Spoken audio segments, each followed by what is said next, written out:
Perkenalkan, nama saya Fitri Apri Susilo, mahasiswa PPG Daljak tahun 2021 jurusan Bahasa Indonesia Angkatan 4 Universitas Islam Sumatera Utara.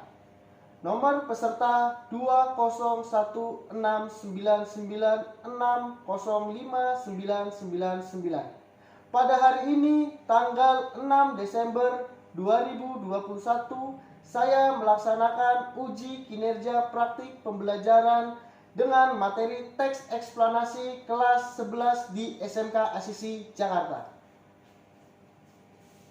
Siap gerak, ke depan.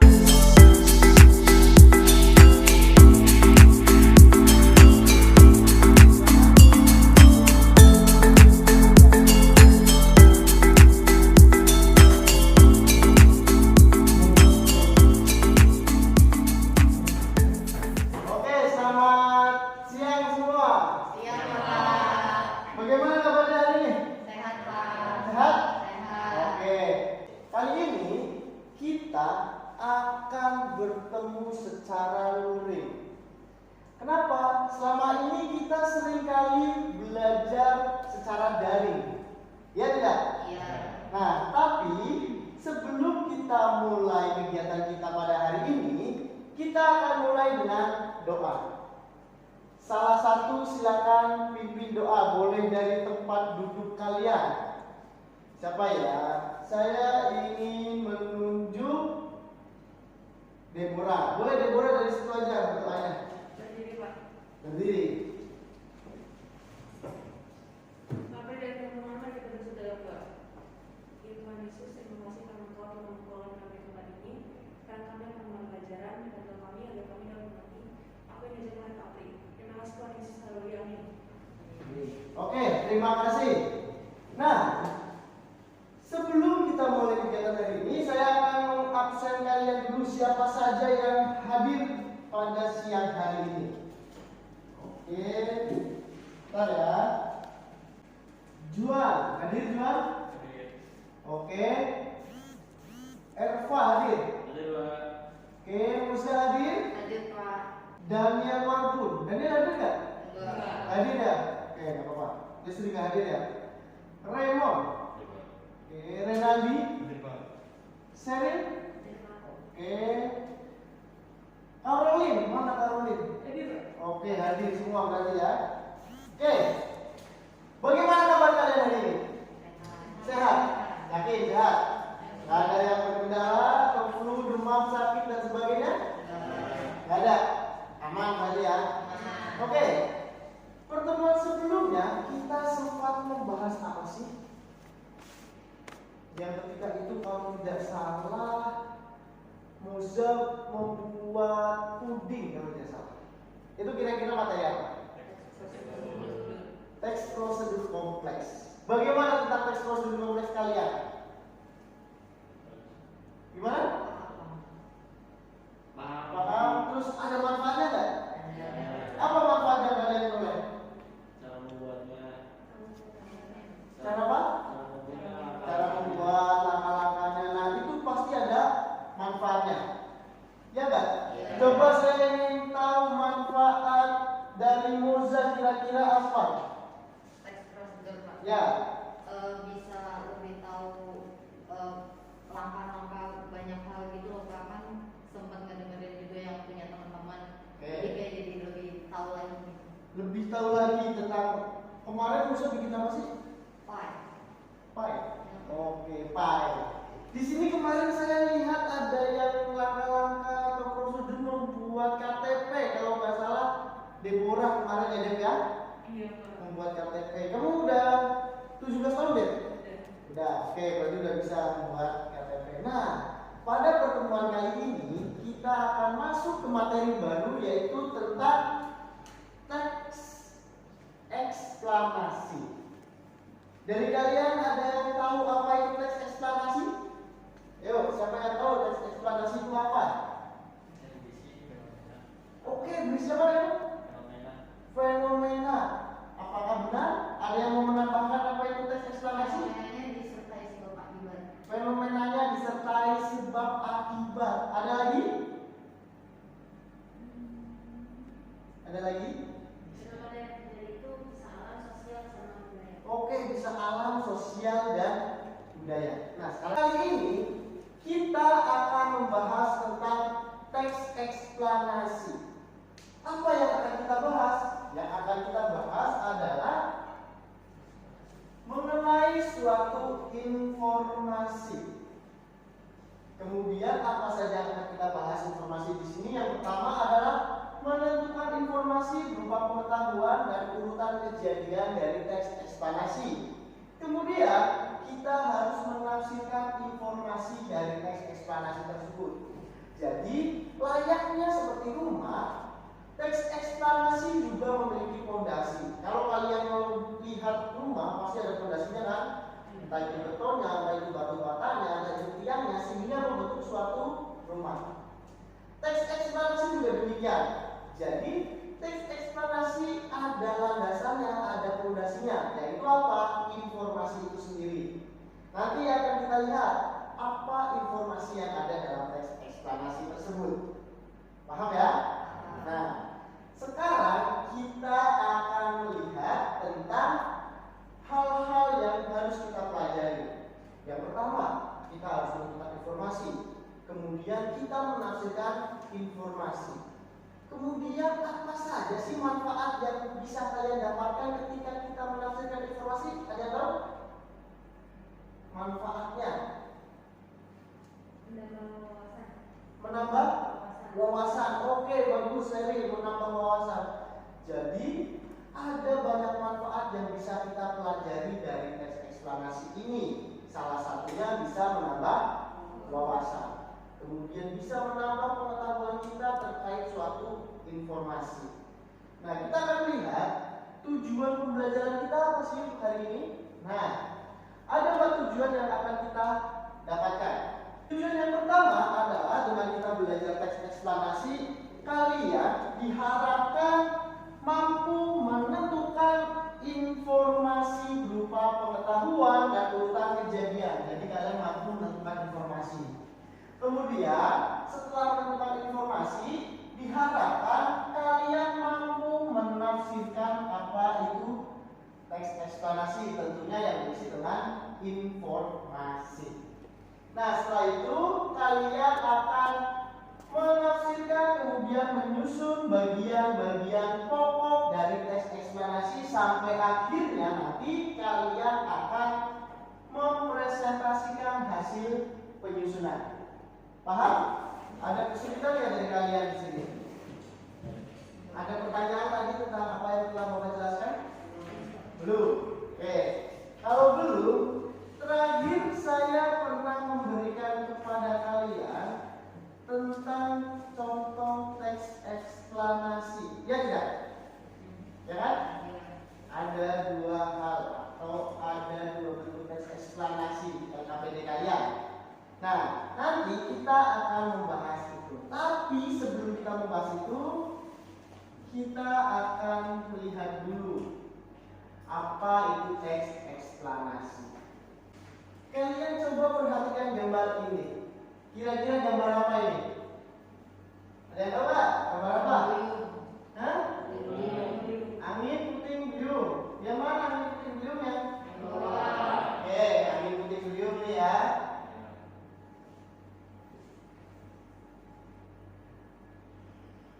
Kemudian ini apa? Karapan sapi. Oke. Kemudian sebelah sini apa? Tawuran. Nah, apakah ini semua tentang teks eksplanasi? Kalau kita bikin suatu teks, kenapa kalian bisa katakan ini teks eksplanasi? Kalau kita bikin cerita. Fenomena kejadian alam itu yang dulu. Kalau tawuran fenomena apa? Kejadian sosial. Oke, jadi ini semua adalah suatu fenomena.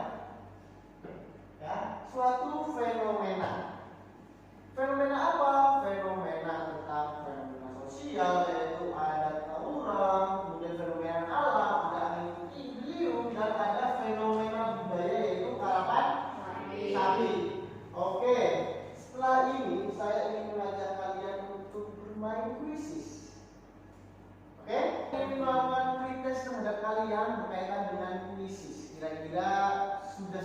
gimana sih pemahaman kalian tentang teks eksplanasi ini? Nah, ini linknya.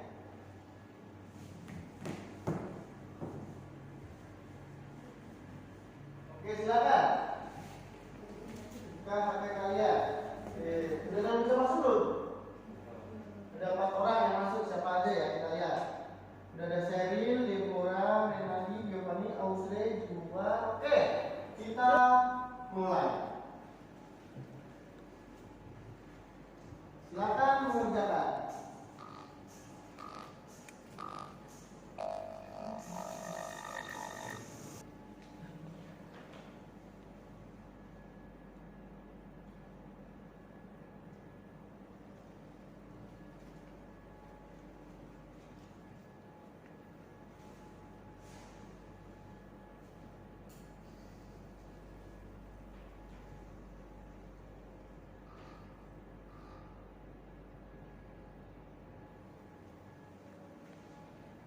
Mana Sheryl? Renadi bisa? Oke. Oke.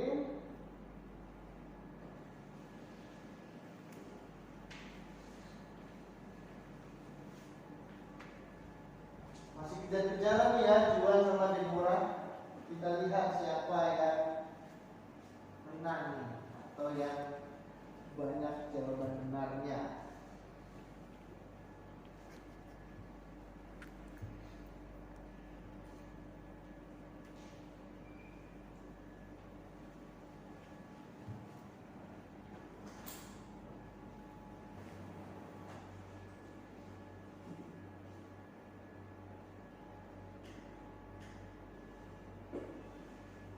Nanti kalau misalnya ada pertanyaan yang sulit kalian pahami, ditulis ya, karena ini kita masih pretest. Jadi saya ingin mengukur kemampuan awal kalian tentang pengetahuan teks eksplanasi seperti apa.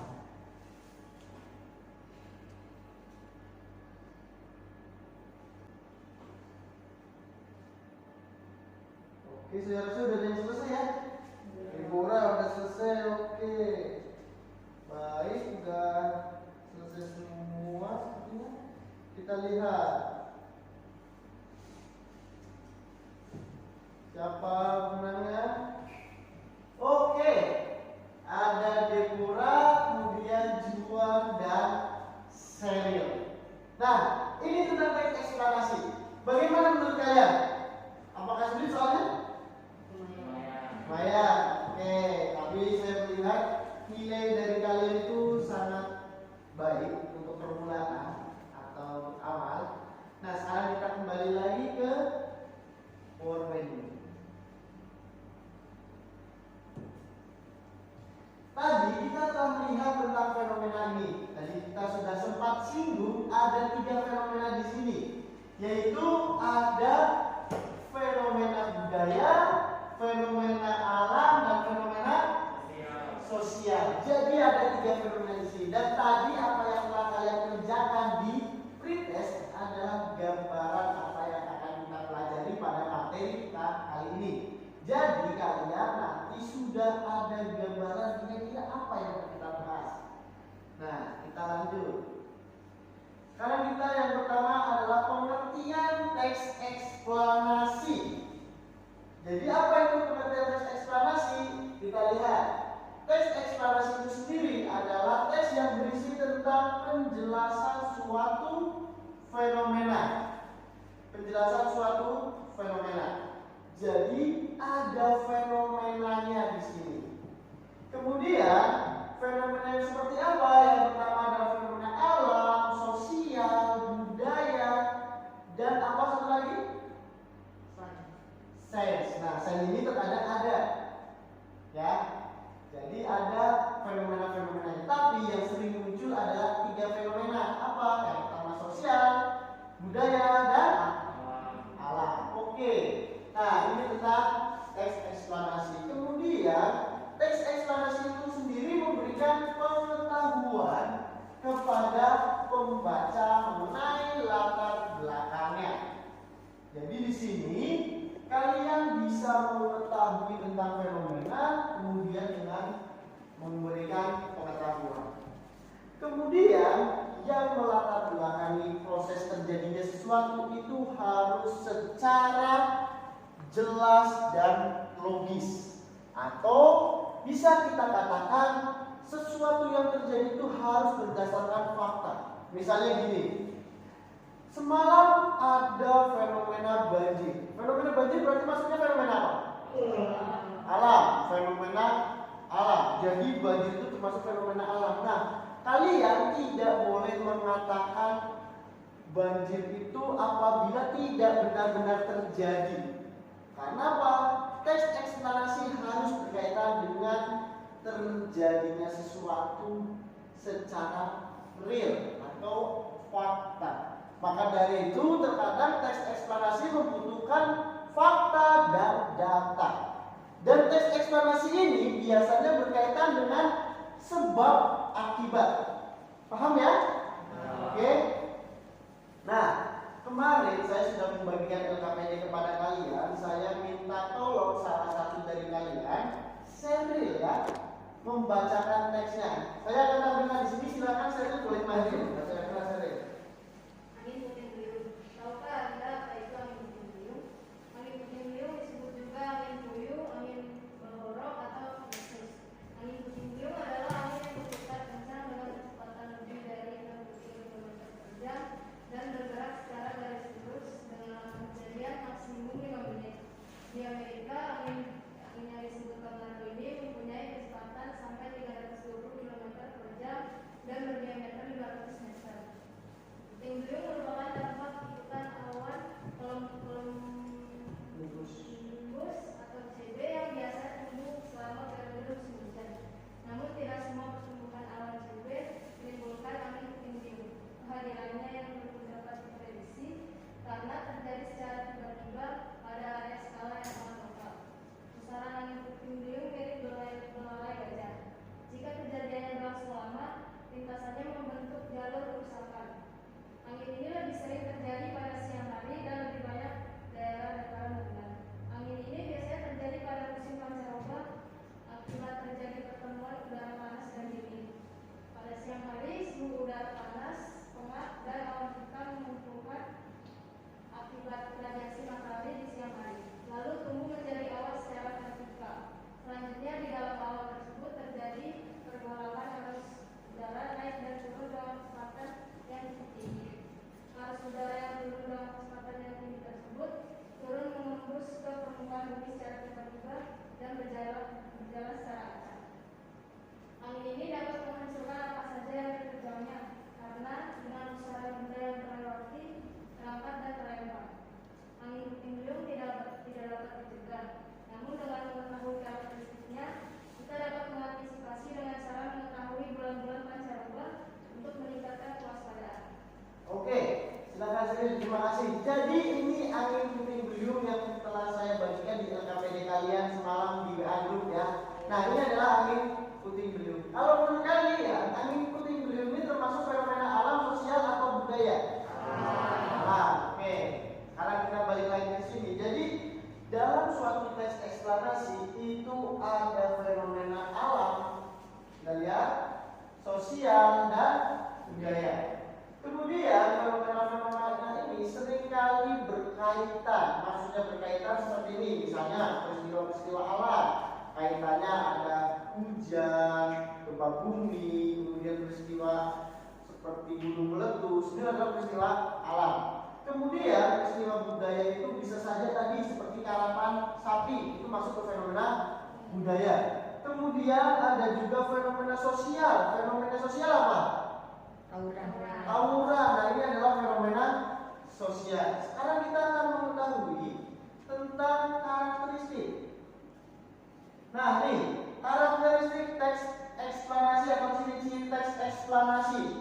Perlu kalian ketahui, teks eksplanasi ini adalah teks yang berkaitan dengan proses terjadinya fenomena. Jadi yang pertama berarti ciri-cirinya adalah menjelaskan hubungan peristiwa atau proses fenomena.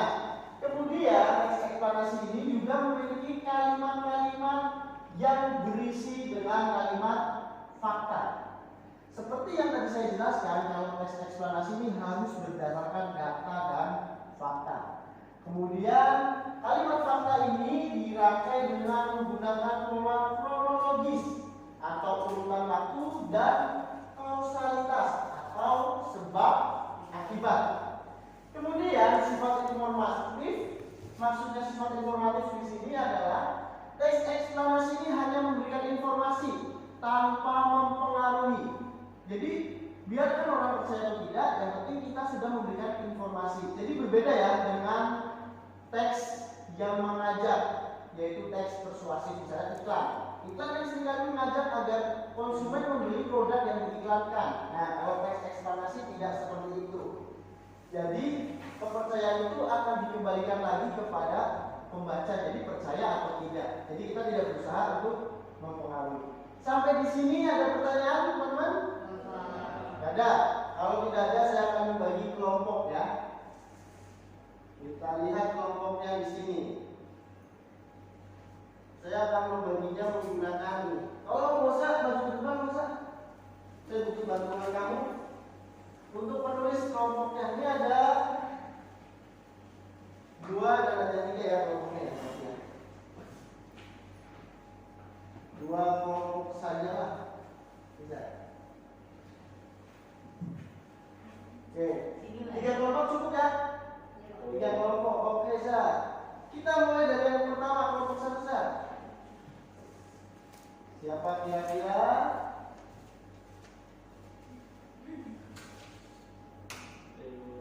Oke, Deborah, kelompok 1. Jadi ada Deborah di kelompok 1. Ada siapa kelompok 2? Renaldi.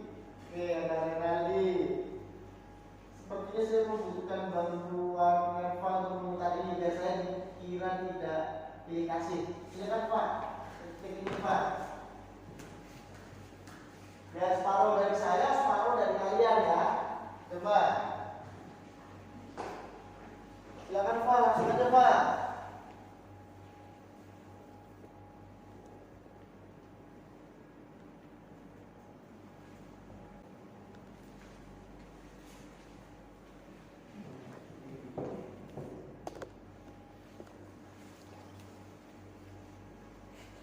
Oke, itu kan kelompok 2 udah didapat.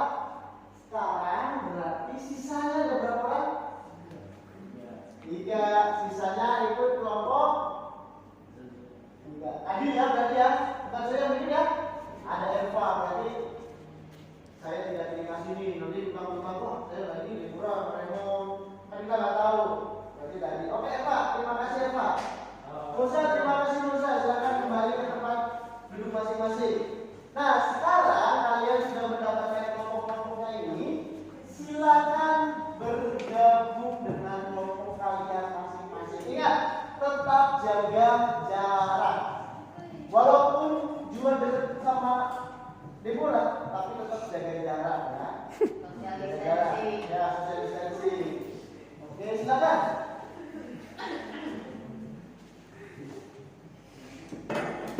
Oke, silakan yuk. Kelompok masing-masing. Jujur sih kalau angkat batu. Oke, silakan. Mana tuh? Jamnya begini. Juan kemana Juan? Juan sama Audrey Musa. Silakan diskusikan. Oke, silakan diskusikan apa yang ada di RKPD itu. Musa kalau ini bisa kirim itu ya nanti ya PowerPoint kalian, misalnya sudah jadi tapi tidak bisa mempresentasikan RKP, bisa kirim ke saya biar nanti yang mempresentasikan saya. Oke? Oke, silakan. Jadi tadi udah kita bagi kelompoknya ya.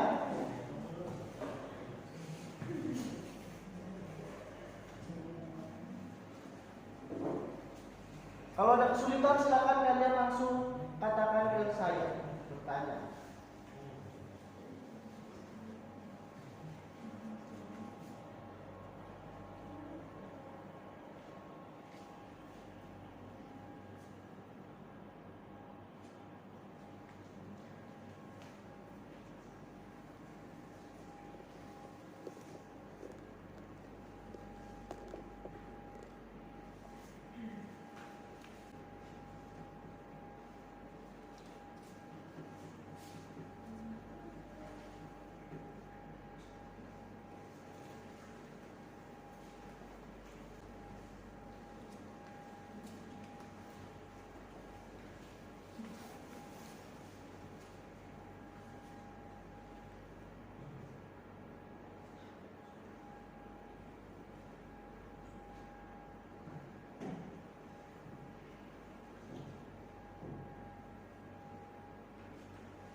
Oke, yuk.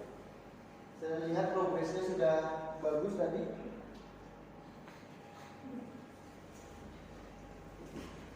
Jadi perwakilan dari kelompoknya Juan, kira-kira siapa yang mau maju nih?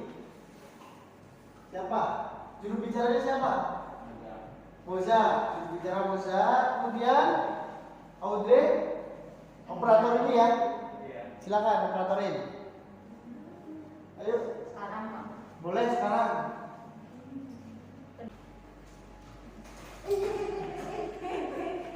Kenapa Moza? Oke, Audrey silakan operator Audrey. Moza tolong berbicaranya bisa dijelaskan. Selamat siang Pak Putri dan teman-teman. Kami dari kelompok 3 akan menjelaskan informasi apa saja yang kami dapatkan. Yang pertama mengenai informasi. Angin puting beliung biasa disebut angin buyung, angin bangorok atau lesus. Buktinya angin puting beliung disebut juga angin buyung, angin bangorok atau lesus. Selanjutnya mengenai informasinya adalah angin puting beliung bisa menghancurkan apa saja. Angin ini tidak ada pencegahnya, tapi jika kita mengetahui karakteristiknya, kita dapat mengantisipasinya. Buktinya, angin ini dapat menghancurkan apa saja yang diterjangnya, karena dengan pusarannya benda yang terlewat akan terangkat dan terlempar. Angin puting beliung tidak dapat dicegah, namun dengan mengetahui karakteristiknya, kita dapat mengantisipasi dengan cara mengetahui bulan-bulan pancaroba. Oke, nah. Oke, kita beri aplaus untuk kelompoknya. Oke, ada yang mau menanggapi? Siapa? Silakan menanggapi. Saya mau menanggapi. Oke, Deborah, silakan menanggapi Deborah. Menurut saya PowerPoint-nya udah bagus, terus menarik. Cara menyampaikannya juga gampang tapi mudah dimengerti. Oke, berarti PowerPoint-nya sudah mudah dimengerti ya, cara penyampaiannya juga enak sehingga kalian semua bisa paham. Ada yang ditanyakan untuk kelompok ini? Gak ada? Oke, kalau tidak ada kita beri aplaus sekali lagi kepada kelompoknya Moza. Terima kasih kelompoknya. Oke, itu tadi tentang pembahasan dari kelompoknya Moza. Jadi banyak informasi yang bisa kita dapatkan, banyak informasi yang dapat kita peroleh. Dan tadi juga sudah ada tanggapan dari Deborah bahwa presentasinya itu menarik dengan penyampaian dan bahasa yang mudah dimengerti. Oke, terima kasih Moza. Saya tutup presentasinya. Nah, itu tadi tentang teks eksplanasi. Apakah sulit eksplanasi bagi kalian? Gimana menurut kalian? Saya ingin tanya Juan, silakan Juan. Tadi ketika kalian berdiskusi dalam kelompok, apa yang kamu rasakan Juan? Mudah dipahami. Oke. Jadi intinya itu nanti teks eksplanasi ini adalah suatu teks yang berkaitan dengan fenomena alam. Jadi setelah ini nanti kalian saya harapkan membuat suatu mind mapping. Jadi peta berpikir. Jadi peta berpikirnya itu seperti apa? Tadi kita sudah melihat Moza, kemudian kelompok yang lainnya presentasi. Nah, kalian nanti akan membuat peta berpikir. Misalnya peta berpikirnya dimulai dari suatu teks eksplanasi. Nah, tadi teks eksplanasi itu terdiri dari informasi-informasi, ya kan? Nah, informasi ini fakta, jadi kalian bisa nanti membuat mapnya terserah kalian kemana, misalnya di sini ada informasi. Kemudian informasinya seperti apa? Informasi harus sesuai dengan fakta. Nah, ini terserah kekreativitasan kalian dilihat di sini. Jadi nanti kalian membuatnya seperti apa mappingnya. Nah, semakin menarik pasti semakin mudah dipahami. Oke? Nah, menurut kalian pembelajaran kita hari ini seperti apa? Seru, apalagi? Menarik. Dapat informasi. Nah, menurut kalian berarti manfaat apa sih yang kita dapatkan di pelajaran kita hari ini? Menambah pengetahuan, apalagi? Menambah wawasan. Apa tahu ciri-ciri teks eksplanasi. Oke, jadi tahu ciri-ciri teks eksplanasi. Dan tadi saya melihat keaktifan kalian, kemudian kerjasama kalian dalam kelompok juga sudah bagus, saling memberikan ide, saling bertukar pikiran, itu sangat saya apresiasi. Sekali lagi kita tepuk tangan untuk kita semua. Oke, sungguh luar biasa. Nah, tadi ini kita sudah membahas tentang pengertian teks eksplanasi, kemudian karakteristik teks eksplanasi. Selanjutnya kita akan membahas lebih dalam lagi tentang teks eksplanasi. Tentunya nanti kita akan membandingkan dua teks eksplanasi. Apakah kalian bisa mengetahui perbandingannya? Entah itu dilihat dari bagian strukturnya atau kaidahnya. Nah, nanti kita akan bahas di pertemuan selanjutnya. Paham? Ada pertanyaan sebelum saya akhiri pembelajaran hari ini atau pertemuan kita kali ini? Tidak. Oke, kalau nggak ada pertanyaan, saya ingin Renaldi maju ke depan untuk menutup kegiatan kita pada hari ini.